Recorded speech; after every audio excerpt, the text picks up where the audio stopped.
जीतने वालों को मेरा सलाम। अगर आप एबीडी के कुछ ही इंटरव्यूज़ देखें तो एक बात आप कह सकते हैं, ये बड़ा सच्चा, सिंसियर और जेन्युइन इंसान है। ब्रेकफास्ट विद चैंपियंस में उन्होंने गौरव कपूर को अपने स्पिरिचुअल एक्सपीरियंसेस बताए। अगर कोई और होता तो जवाब घुमा जाता। अगर आपको बिना फिल्टर के सच्ची एडवाइस चाहिए तो एबीडी के इंटरव्यूज़ देख लीजिए।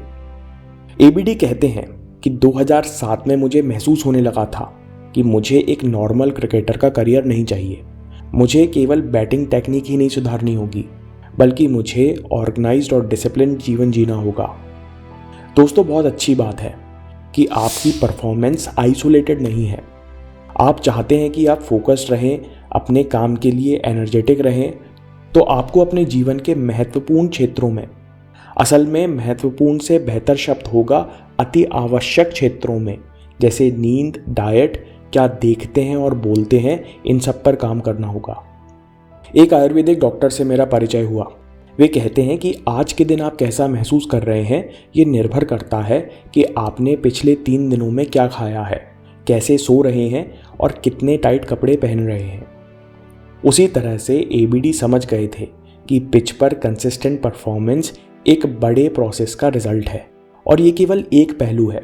जब हम कई छोटे छोटे एरियाज़ पर काम करते हैं तो हमारी मेंटल, इमोशनल और फिजिकल कई सारे क्षेत्रों में तरक्की होती है।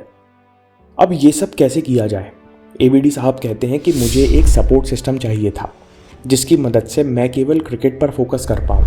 मैं मैच दर मैच, डील दर डील अपना फोकस नहीं बदलना चाहता था। दोस्तों, सपोर्ट सिस्टम हमेशा कामयाब लोगों के पास होता है। माइकल फेल्प्स के पास कोच, माँ और उनके दोस्त थे जो उनका मोटिवेशन गिरने पर भी प्रैक्टिस नहीं गिरने देते थे। आप भी समझदारी से अपने आसपास सपोर्ट सिस्टम बनाइए, क्योंकि ये आपका मोमेंटम नहीं गिरने देंगे। अगर आप रुक भी गए तो तत्काल उठा लेंगे। दोस्तों, ज़रूरी नहीं है कि आप पैसे देकर ही सपोर्ट सिस्टम खड़ा करें। स्ट्रॉन्ग सपोर्ट सिस्टम कैसे बनाते हैं ये हम जल्द ही आगे वीडियोज़ में देखेंगे। जब उनसे पूछा गया कि आप तीनों फॉर्मेट में उत्कृष्ट परफॉर्मेंस कैसे देते हैं, एबीडी कहते हैं कि मैंने हमेशा चीज़ों को सिंपल रखा है। मैं विश्वास करता हूँ कि हर फॉर्मेट में क्रिकेट के बेसिक्स एक ही हैं, इसलिए मैं बेसिक्स के अलावा कुछ ज़्यादा सोचता नहीं और अपने दिमाग को 100% खाली रख सकता हूँ। दोस्तों, हम में से कई लोग कहते हैं कि उस दिन जो काम हुआ था, उस दिन जो परफॉर्मेंस दी थी, वैसी परफॉर्मेंस दोबारा नहीं दी जाती। ये बड़ा इनोसेंट से दिखने वाला विचार असल में मेंटल ब्लॉक है, क्योंकि पहले आपने बिना एक्सपेक्टेशंस के बेसिक्स पर काम करते हुए खेला था, लेकिन आज आपका एक्सपेक्टेशंस के चक्कर में बेसिक्स से ध्यान हट गया है। और यही बात एबीडी कह रहे हैं कि मैं हर दिन बेसिक्स पर काम करता हूँ। मैच में छोटा सा प्री बॉल रूटीन है। मैं पिच पर निशान बनाता हूँ, बॉलर को आते हुए देखता हूँ, खासकर मैं बॉलर के हाथ से छूटती हुई बॉल देखता हूँ और अपने शरीर को रिएक्ट करने देता हूँ, और तीनों फॉर्मेट में यही करते आ रहा हूँ। एबीडी पैशन को बड़ी सरलता से डिफाइन करते हैं। वे कहते हैं 100% गेम के लिए पैशन मेरे 14 साल के करियर की निशानी है।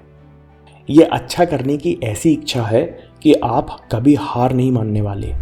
आप हमेशा जान लगाने के लिए, हमेशा बेहतर करने के लिए तैयार हैं।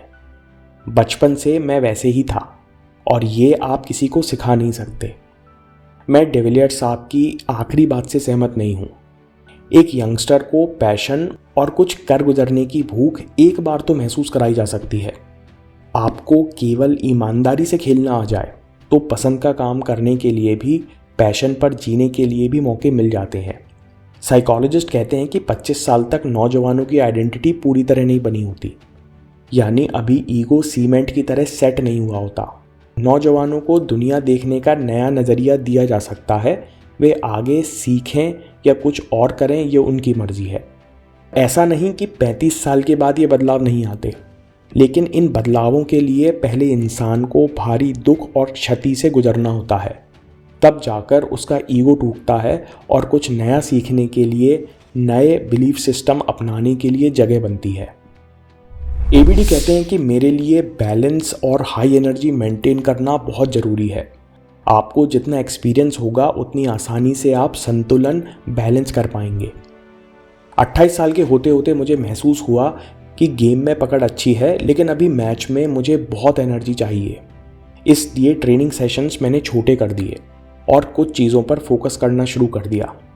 वे कहते हैं I was doing the quality stuff. Trent Woodhill कहते हैं कि ABD की ट्रेनिंग बहुत इंटेंस होती है। उन्हें पता होता है कि उनके एक ट्रेनिंग सेशन से उन्हें क्या चाहिए। बेसिक्स पर फोकस करते करते वे पूरी ट्रेनिंग सेशंस को निचोड़ लेते हैं। हर ट्रेनिंग सेशन का अलग निश्चित गोल होता है, जैसे बॉल को आखिर तक देखना, बिना कन्फ्यूजन के फ्रंट फुट या बैक फुट पर बैलेंस शिफ्ट करना, अपने स्टांस पर काम करना। और इन सब बेसिक्स के कारण ही वे 360 शॉट्स खेल पाते हैं।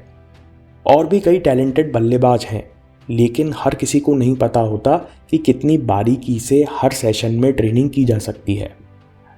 IPL 2012 में जब से डेल स्टेन को एक ओवर में 23 रन बनाए, तब से ABD टेस्ट और T20 में बेहतरीन हो गए हैं। वे कहते हैं कि जब एक बार मेंटल स्विच ऑन हो जाता है और आपको यकीन हो जाता है कि मैं किसी भी हालत में गेम को निकाल सकता हूँ, आपको बस एक आध बार ऐसा करने की ज़रूरत है।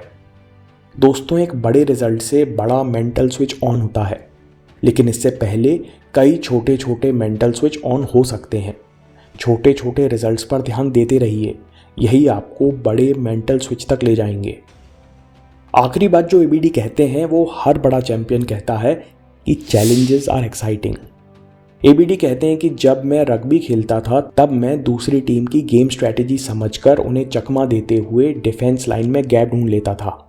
आज भी मुझे पता चल जाता है कि ये बॉलर डरा हुआ है और बहुत हद तक अंदाज़ा लग जाता है कि अब ये कौन सी बॉल करने वाला है।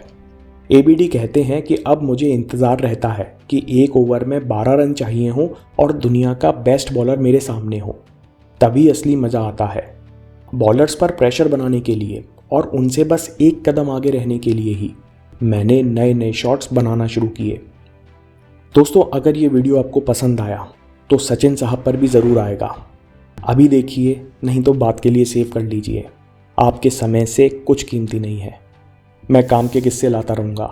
हिम्मत, हरकत, होशियारी, हम जीतेंगे।